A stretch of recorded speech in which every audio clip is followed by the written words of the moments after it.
Hello, Patty from Vermont here, the country wife, coming to you from South Carolina.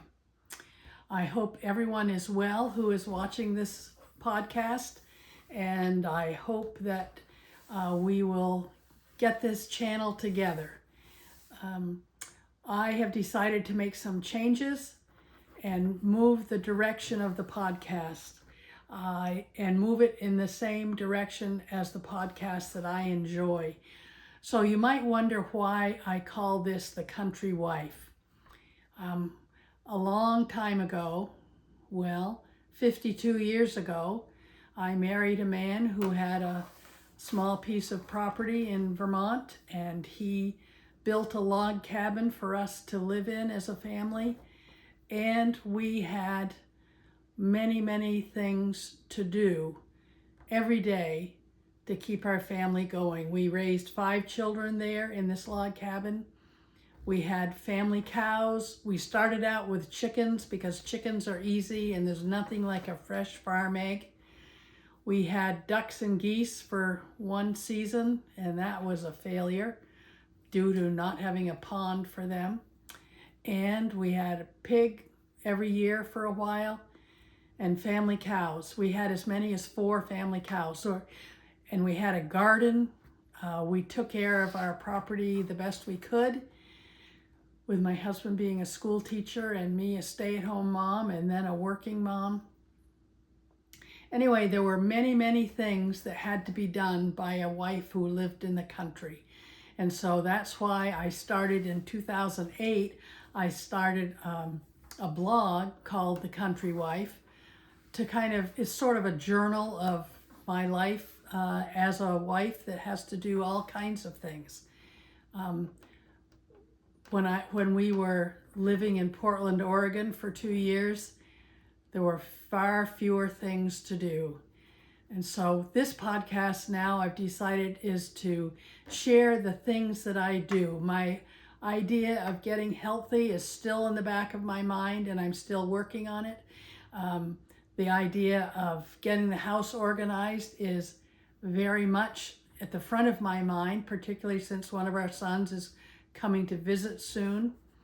And currently the bedroom is a staging area for organizing the yarn, so that needs to change.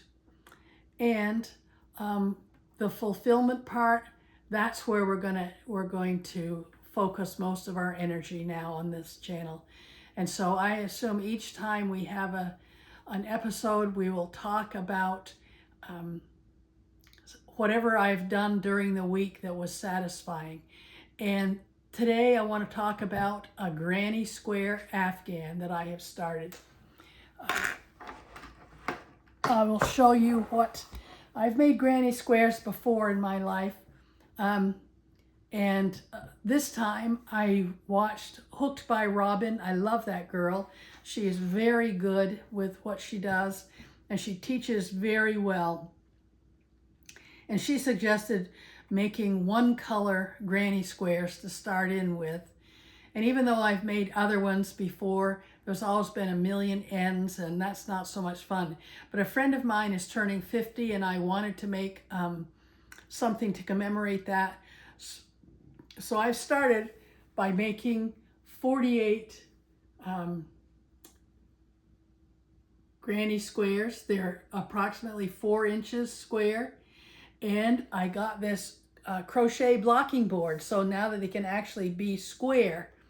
The next thing to do will be to crochet them together. And I'm using Hooked by Robin's instructions on continuous join as you go. And I've chosen the yarn that I'm going to use, and I will work on that.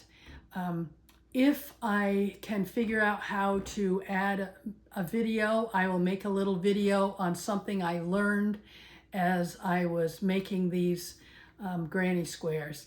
And quite honestly, the thing is how it always says to slip stitch in the top of the chain, or the starting chain.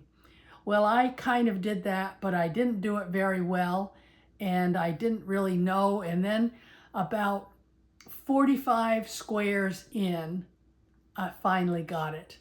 And so I will see if I can make a little video of that part of making these granny squares. And if I can do that, I will add it to this video.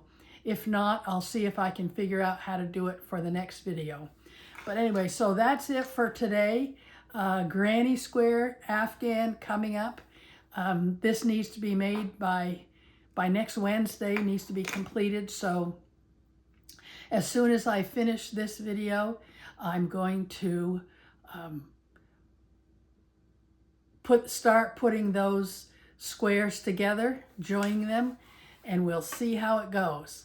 I have no idea how it's going to look, but it certainly has been fun to make it, and loving my friend, it's been a treat to make these squares. And you'll note I said I made 48. Well, the other 2 that I'm making are going to be 12-inch squares, and I'm going to turn them into a pillow or a cushion. I couldn't find an actual pillow form at the local store, and so I found a cushion that's like 2 inches thick, or 1 inch, I don't know, 1 or 2 inches thick. And so I'm going to make the 12-inch squares, and I will crochet them together, and hope by crocheting them together around the outside, it'll kind of smush up the form and turn it into more like a pillow. I'll show that the next time. Well, that's it for today. I'm still going to say as my closing, do good, be good, and let's do it now together.